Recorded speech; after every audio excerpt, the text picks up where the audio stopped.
I think it's time to blow this scene. Get everybody in the stuff together. Okay, 3, 2, 1, let's jam.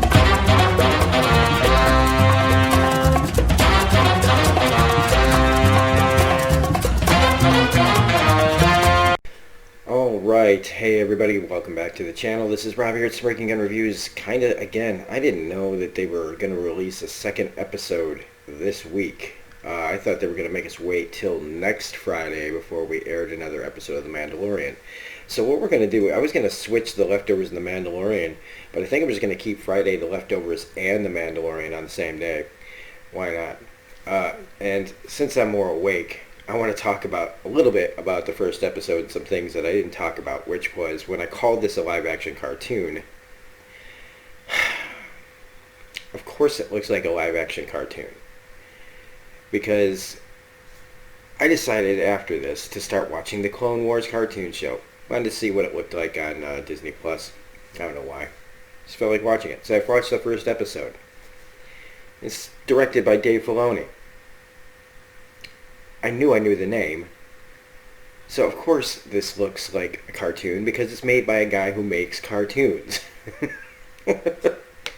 And so it also explains why it looks like basically the Clone Wars meets Samurai Jack. It's perfect. I mean, it really is a lot like Samurai Jack in that way. It's streamlined. It tells a simple, basic story from beginning to end. Now, this one has a more, like Samurai Jack, it has a bigger story, but in this it's a more compressed story, so we have to stick with the plot. But each episode has this, little adventure, and it's just, bare bones, cut to the chase style stuff. Which means, there's no boring parts in any of this. So this second episode was only 32 minutes long, right? Didn't need any more than that. It told the story it wanted to tell and moves on. Some people might think they're getting ripped off. You're not. Go watch an episode of Samurai Jack and tell me you feel ripped off after that 20-minute episode. That is the perfect description of this. This is if Samurai Jack was a bounty hunter. I do still feel kind of unfortunate that they've made him a bounty hunter. If he's a Mandalorian, just make him a Mandalorian. But they're going with what we know. They're trying to do, like The Force Awakens, they're giving us this thing that we recognize. So we give somebody who looks like Boba Fett, who is a bounty hunter, give him the moral, gray area decision making. The Clint Eastwood Samurai Jack / Cowboy Bebop, which is why I picked the intro music, because I feel like this is a Western, and everybody else is saying it, so it's not like I'm, stealing from anybody's ideas. But this is amazing. It is, but it's simple, okay? We need to, be clear about that. This isn't breaking, new ground. It's giving us something familiar and also being safe a little bit about it. They're ducking around certain things so that, it says based on Star Wars, created by George Lucas. It doesn't say, based on characters anymore, it's the credit in the IMDb page said. So you avoid all the things that he did so that you don't have to pay him. It makes me also wonder why we even did a trilogy, like the new trilogy even had to do with Skywalkers. They should have just done their own thing. If they were so interested in going their own way and forgetting the past or killing the past, let it die, just do your own thing. Because clearly you can. They can do it. But I think that they felt like if they didn't pay homage to the original Star Wars trilogy, then people wouldn't come. But look at Rogue One. Even though it's attached to it, it had none of the characters except for Darth Vader, Moff Tarkin, and Princess Leia. And really, they weren't even needed in the story. None of it was. You cut that out, and you got even more streamlined of a movie. Yeah, and it makes you wonder,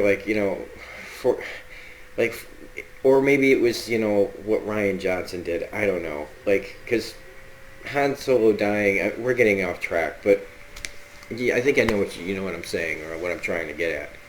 So, this episode is called The Child.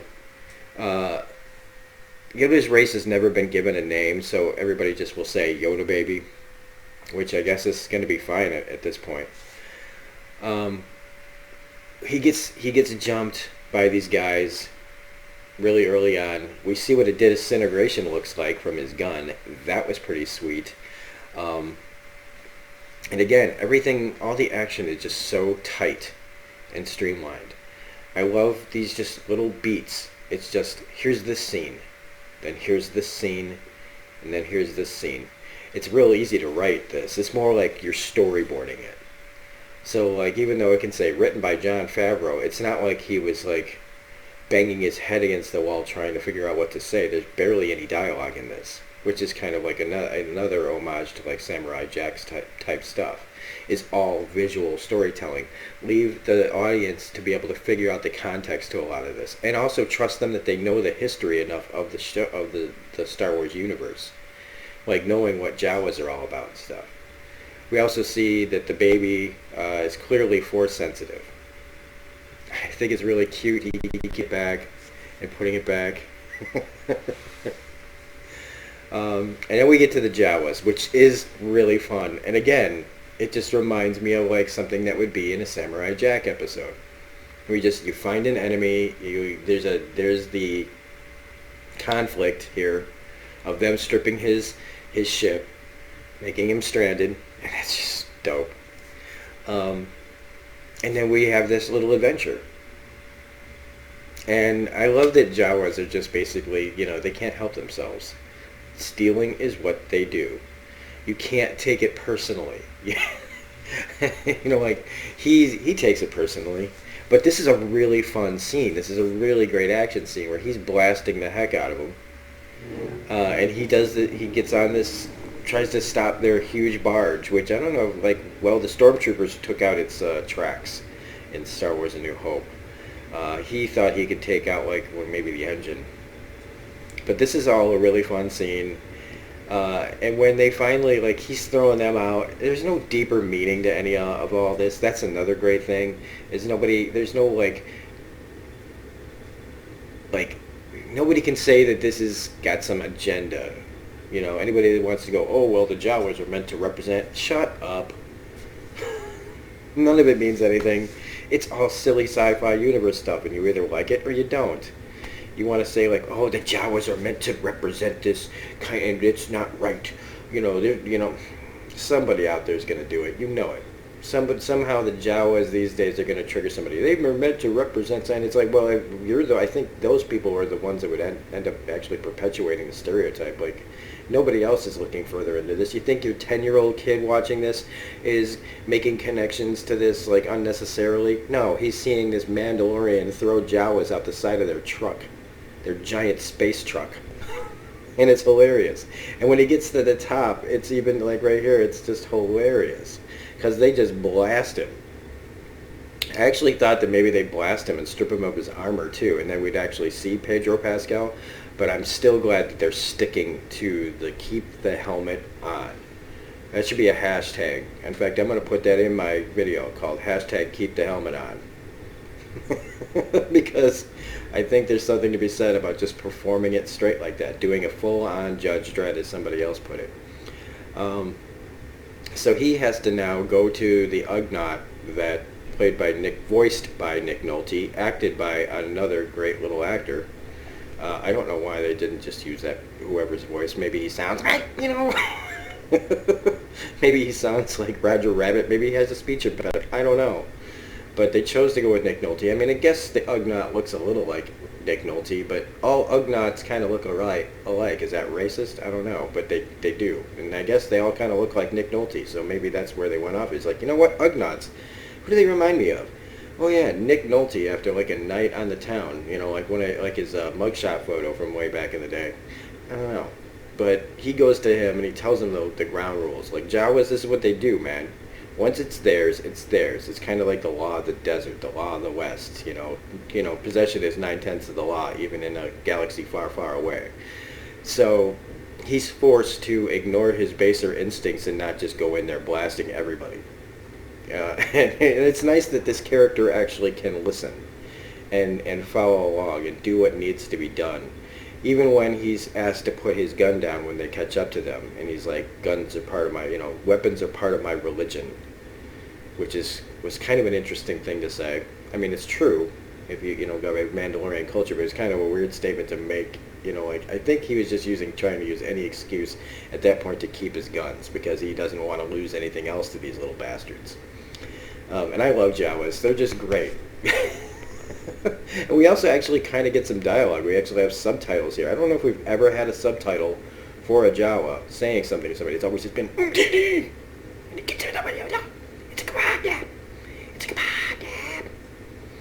My sisters used to make me talk like that all the time when we were young. I felt like a dancing monkey.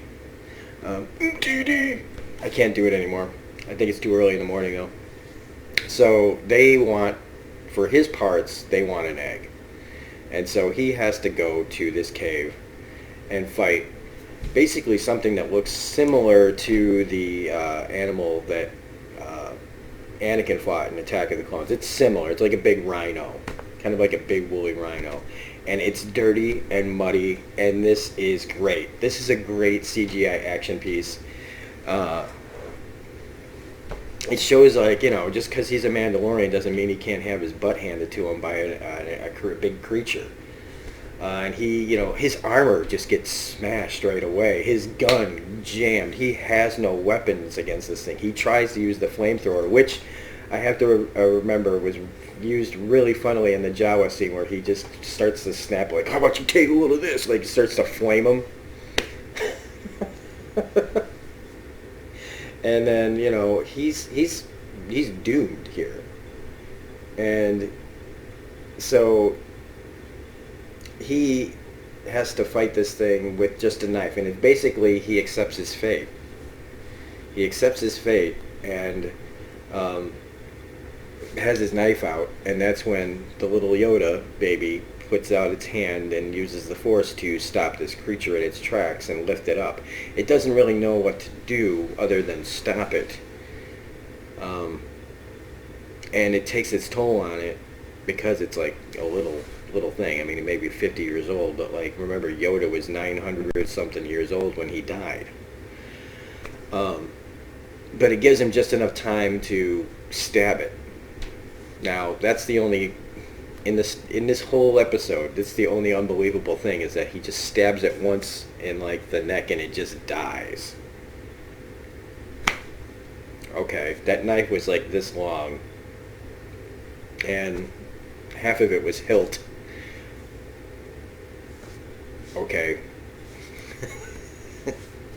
So, he goes and finds the egg, and it's, all covered in, wool. It's weird. And he brings it back to the Jawas who are about to leave. And they just, again, this was for the fight of his life. And they just cut it open and they're diving into it like a giant Cadbury egg. Just, like it was nothing to them. Just a snack.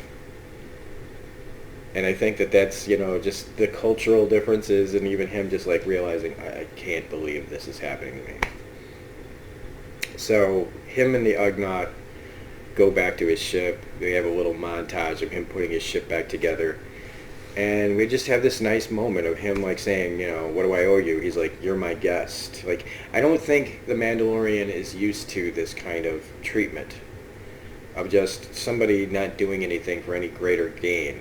This is a guy who lived his life, this Ugnaught lived his life in servitude. He got away from it all. He paid for his own freedom, probably. Maybe he escaped. Maybe he, one of the places was blown up by the Rebellion Empire fight. I don't know. But he found this little niche in the world, and the Mandalorian came and cleared out his valley, and he's just kind of repaying the debt. And the honest thanks he gets, he's just it's changing this character, I think, below the surface, these events that are happening. He's gone into this with this hard bounty hunter attitude, and the longer this journey goes on, the more he's changing because of it. And so he offers him a job on his crew. He doesn't take it politely, and he takes off to, I guess, make the decision at this point whether to turn the baby over or not. And that's it.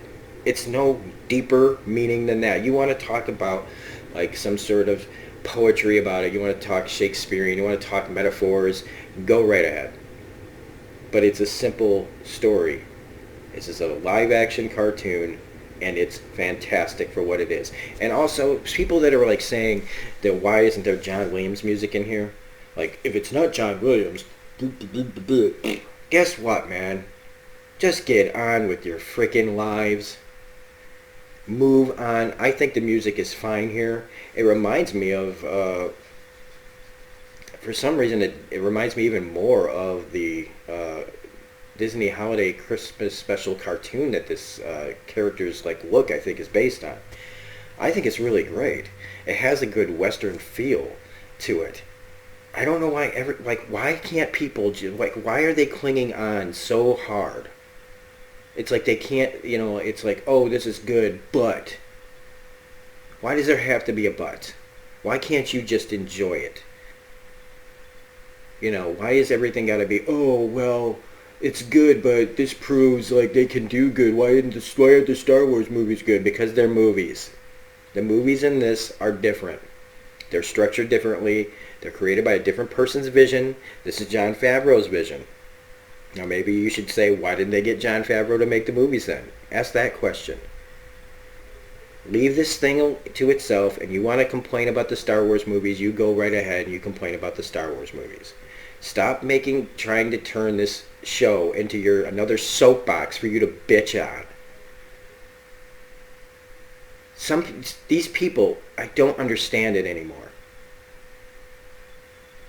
So anyway, that's my 2 cents on that. Like, just get over it, man. Don't see the movie. Don't see the movies. Stop, you tell people not to see the movies, and then you go and see the movie anyway and you review it. You tell people to not give Disney your money, and then you go and give Disney your money. How did you watch The Mandalorian if you didn't pay for it? If you hate them so much, stop watching. If you hate, it's the same thing with HBO. If you after Game of Thrones, if you hate HBO, stop watching HBO and complaining about their shows. This is what gets them clicks and views and super chats. This is writing. These people used to be reviewers. They actually used to review things. Now it's just a bitch fest. Get over it, man. Move on. It sucks for some, it sucks that your thing isn't what you're used to anymore. It isn't what you like. But nobody owes you anything. Nobody owes us anything. So the best thing you can do is just stop paying for it. Stop promoting it. Because even bad press is good press. It means you're talking. You're getting the ball. You're still making them part of the conversation.